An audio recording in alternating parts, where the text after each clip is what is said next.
I'm doing great, although not a doctor. So Okay, all right, Ron. We'll I go with appreciate the elevation, Mr. but nope, Mister. Sure.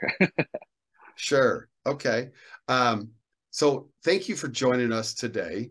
And we're asking each speaker to basically kind of present themselves and to tell us what you're going to talk about. Thanks for joining us. Yeah. Well, I'm a middle school teacher, and here in Minnesota, and I'm going to be talking about um, how to empower students to self-discovery through historical inquiry. I was thinking about getting into a specific topic, and then decided what I wanted to focus on was sort of what I do with my students to um, help them help them make these discoveries, help them teach them those skills so that they can dig in and they can learn what it takes to discover their world. And it's harder. You can't. It's harder to limit what students can do um, when you're if you're in a system that's trying to stop teachers from teaching. Um, you can't stop students from learning, and students have got a lot more of those rights on their side than us adults do. So empowering those kids to do that really makes a big difference. And my understanding is that you were Teacher of the Year with the Magnet Schools of America and the National Council for the Social Studies. Is that right? Yeah, I've gotten those two national awards, and then a couple different state awards. So that it's you know it's they're humbling to get, but you know, like those notes from the students, those are actually what mean so much more than any award that might sit on a shelf for a long time. But it is, you know, I guess it's it's a good way to know that you're on the right path and that the work that you're doing um, is valuable. Well, congratulations, and please jump right in. Okay, fantastic. Well, it is such an honor to be here at the midpoint of this amazing event, and I want to thank everybody who has made this happen. I have Dr. Williams, especially want to thank him for the work that he's done with this, and that's how I got connected with this. When we fight, we win. And so, like I said, rather than delve into a specific historical subject, I want to use my time here to remind everybody that historical inquiry can be a revolutionary act for students. Even when a teacher has restraints set on what gets taught, we can empower students with the skills of inquiry. And when we do, we give them powerful skills that they can use to better understand and then make powerful change in the world. As I said before, I'm a middle school social studies teacher. I spend my day with 167th graders. And because I'm at a public magnet school, in my classroom alone, there are students from 3 congressional districts, 3 counties. This year, I think it's 16 different cities. Um, Many voters in the community where I teach would fully support what we're doing right here. But there are plenty who advocate for the very policies that we're standing against here today as well. And so there's a Mm. very unique dynamic in that community. And for that reason, I'm here as a board member with the Minnesota Councils for Social Studies and the Minnesota Council for History Education. So forgive me for not revealing my school and my district, but what I have to share is too important to stay silent about. I show up at school each day for my students and strive to help them figure out how to figure out their world. And so, as much as middle schoolers want to change the world, the first historical figure that they want to understand is themselves. And that's the lens that I take into my practice every day. Historical inquiry, meaningful discussions, and purposeful reflective writing are powerful skills to learn as a young person. And middle school is one of those most pivotal times in a person's life. And it's too important to waste on multiple choice tests. So I'm blessed with the opportunity each day to help students figure out their place and their power in the world. Uh, put a little sort of core philosophy up here of mine. With all due respect to my teachers and professors, the people who have taught me the most history lessons have been my students.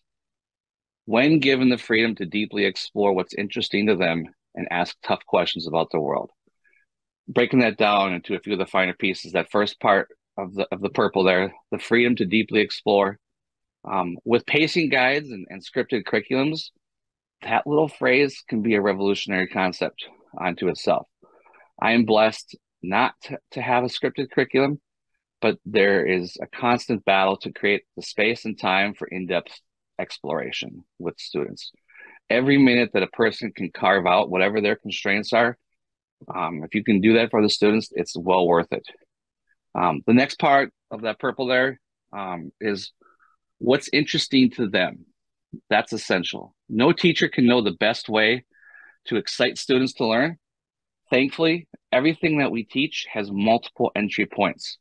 And I'm humbled every day by the unique perspectives and insights of my students. They are not always budding geniuses, that's for sure. But the older I get, the more I have to remind myself that while I am the content expert, I grow further and further from understanding their perspective. So I better work with them to build the path. And that's where that last phrase comes in, having students ask tough questions about the world. Student questions are the breadcrumbs that we must follow for meaningful learning. They might dictate what we can say, but they can't silence the students. Make space for student questions and teach them how to find the answers, especially if you can't answer them yourself. The key components here that I want to share for my strategy of how I approach this, and I also have a fantastic team of social studies educators that I get to work with, and we work together, and this is what we do as a team. And I'm in my 25th year of teaching, so this is these are things that I've come to over a long time. But the first 5 bullet points of this list are basically my philosophy of teaching. The final thing that's on there, the follow the NCSS inquiry arc, is these are the places that you get backing from that inform my instruction. They've got a ton of resources, and those places can be fantastic when you're challenged by administrators and the community. Get to know your NCSS and state affiliate. Get to know the National Council for History Education, and most states have their own affiliate as well, and the Gilder Lehrman Institute. You need power in your corner, and these organizations connect you with educators in your state and across the nation. These organizations will help you find your social studies family, and put the inquiry arc there from NCSS. That is sort of following that is part of the core of what is what part of our daily instruction in class. Likewise, National Council for History Education has fantastic habits of mind. And if you have not checked those out, they will definitely reinvigorate your teaching. The powers that can try to wrestle control of your content. But when you teach students these habits, they will go to where the sources bring them. The truth is out there. And if you can't bring it to students, teach them how to find it themselves. No governor or legislature can stand in the way of a rebellious teenager who wants to better understand their world. National Council of History Education Director Jessica Ellison will be here a little bit later today, a few hours. Yeah. So definitely catch her session and connect with her to learn more about these habits. Okay, so the first thing, this is kind of laid out in sort of the scope and sequence of the school year. And the first component is empowering students right away that first week of school. And so what we do that first week is students basically transform the classroom into their space. And they do that by bringing in a personal artifact. They have to dig into that, tell the story. Every single object, you can see a bunch of little objects behind me, in my home office here, but this is the kind of stuff that students can bring in. And all those things have stories, both from a personal standpoint of why the student has it and how they obtained it. They can also look at it from the perspective of just how is it created, what are the materials it's made out of. But helping them see right off the bat that everything has a story, and the things that they have that are meaningful to them have a place in the classroom really helps set the tone. And that artifact that they bring in stays in the classroom for the year, and it really transforms the learning space. They write questions about that they're still wondering. That helps sets the tone for ongoing inquiry, and that it's okay if it's actually good to have questions that you're still wondering about. And most importantly, now it's a really great way for me to get to know students right off the bat. I get to assess their skills of research. I get to assess their skills of writing. see where I can help them, see where we've got to bring everybody throughout the year, but also see, who do I have to make sure I'm not getting in their way, that they're already, striking a good path, and that these are some of the folks that are going to help set the tone. So the artifacts that the students brought in this year are still hanging on the ceiling and the walls. But in another week or so, they're going to come down and they're going to go back home. And every year after those artifacts leave the classroom, we have a day or two left of school, and there's always kids that come in, they look around and they're like, oh, it feels like a normal classroom again. And that when I hear that, it always, is a sign that we really did transform that classroom for transformational learning. The next Hey, Ron, I component is just what want to happens. Yeah. great. Just want to give you a time check. We got about 7 minutes. Yep. Yep. The next component is what happens quite extensively during the year. And we go through this cycle. We work very hard to set a classroom tone where students know that they are going to be heard. Probably the most important thing on this slide is that besides the big class instruction, you do a lot of small group and individual check-ins with students. If you're going to ask students to take, leaps of action, they've got to see that you've got the heart, you've got to see the brain, they got to see that you're dedicated and educated, and that you're going to be an ear and an advocate for them. There we go. We build that inquiry up, and one of the biggest things that we do that builds a lot of voice and choice is when the students are doing their History Day projects. And with 160 students, they usually have about 120 different topics. And there's no other experience that I've brought into my classroom that has allowed us to dig into so many different topics. Students do deep, meaningful research. They construct scholarly annotated bibliographies, analyze sources, they learn historical context, and they write a thesis statement that is theme-based, and it's their argument that their project has to prove. And the skills that they learned there in middle school take them all the way through into college. You hear from former students who are saying, what we learned in that project helped me learn how to learn and find things out on my own. And again, that's that power, that process of empowering students to be able to do maybe what you can be restricted as a classroom teacher based on, the powers that be. Here's a couple examples of some deeply personal topics that students selected. This helps them explore who they are, who they wonder that they are. And they have to get permission from a parent to do that. And that always makes me nervous, especially if a student is bristling with parents about their identity. But what I've come to learn in most cases is that parents can be fear-mongered by outsiders, but when their child comes to them with a desire to better understand something meaningful to them, it's hard to say no. Real fast, make sure you're staying rooted in the standards and best practices. That's going to keep you out of too much trouble. But make sure you know that there's a lot of wiggle room for student-driven learning opportunities. And wherever you can carve out time for your kids to be able to self-explore, make sure you do that. Everything that we look at throughout the year involves looking at windows and mirrors. The students are looking to understand themselves, but they're also looking to understand the stories. And historical figures and primary sources can be a great way for students to figure out things for themselves without you being the one who's leading them, because that's where sometimes teachers can get into some issues. And some of the great resources that are out there, we do a self-discovery moving to people project. That was back a couple slides there. And students, either they get to choose to learn about their own family history, or they can learn about the movement of other people. Those deeply personal stories of them learning either about their family through ancestry, or if many of my students are immigrants themselves or the children of immigrants, and helping them learn how to do an interview and record that and preserve that, creates a meaningful project that really sticks with them throughout the years. And we work really intentionally to help students understand that and see those bigger connections throughout the year. And this all culminates at the end. Throughout the year, there's regular self-reflection where students write an I am from poem.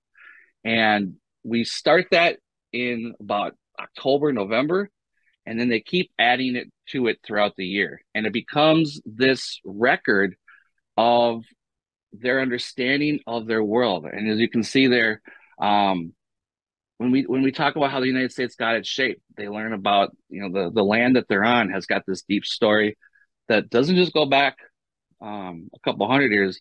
It goes back thousands of years, and they work that into there. They work and they talk about current events, and they connect those things into the things that are meaningful to them, the issues that they wish to work on and dig into. And so the concluding statement here, middle school students are naturally curious about their world, and they have a developmental preference to seeing that world through a very reflective lens. In other words, they want to learn more about this person they're becoming, and they're grappling with new understandings of a world that's both scary and exciting. And when we can build those relationships, and we can get those primary sources in their hands, teach them how to, like I said, find information, you can't stop them. They will go and they will take that with them. And whatever limitations are placed upon you, students have that freedom to do that themselves. And so that was, a very condensed version of what we do in the classroom on a daily basis. But the important thing to know is that you can take this, and whatever restraints and limitations are set on you by your community, you can do this to be there for your students and empower them to be able to figure this out for themselves, where you can't, where you're stuck with having to follow what the restrictions are. Okay, Ron, two quick questions for you. One is, Yeah. is there a public space, a place on the web or elsewhere where people are able to see some of your guidance, your wisdom here? Given the awards you've received, I'm wondering if there is like a place for you. Well, I have a personal website, ronhustvedt.com, and that is also a place where I store a lot of the resources that we use. Some of the things that we do are stuck off in Schoology and stuff like that, where only the kids have access to it. Yeah. But I have a lot of resources on my website, so definitely can check that out. And my email's on there as well, my personal email. I encourage people to connect. Okay. We'll put that into our YouTube chat conversation. And then the second question here is, can you give us one quick example of one of the artifacts that you're talking about, and how it profoundly, give us an example of that with the kid? Oh, well, every single, some of these artifacts have got extreme value to them. We've had students who brought in prayer rugs. So my Muslim students have really been hesitant. Is it okay to bring that in? It's a religious item. That's fine. That's great. Students have brought in Bibles. Students have brought in flags that were on their grandfather's coffin, who was a Vietnam vet. And some of these artifacts are really powerful. Some of them are just kind of random. And students who pick some of those random things as the course of the year goes on, sometimes you find those because they were afraid to bring in something personal. They didn't feel that connection yet. But later on in the year, like when they pick their History Day topics, man, they pick some things that are really, really deep and really meaningful. As you saw from that list there, students who are really struggling with some self-identity, as you get to know them and help them pick topics that are going to help them explore that, it really not only gives them, but also, like I said, because you've got to communicate and work with parents on it. It helps parents understand and see this bigger world.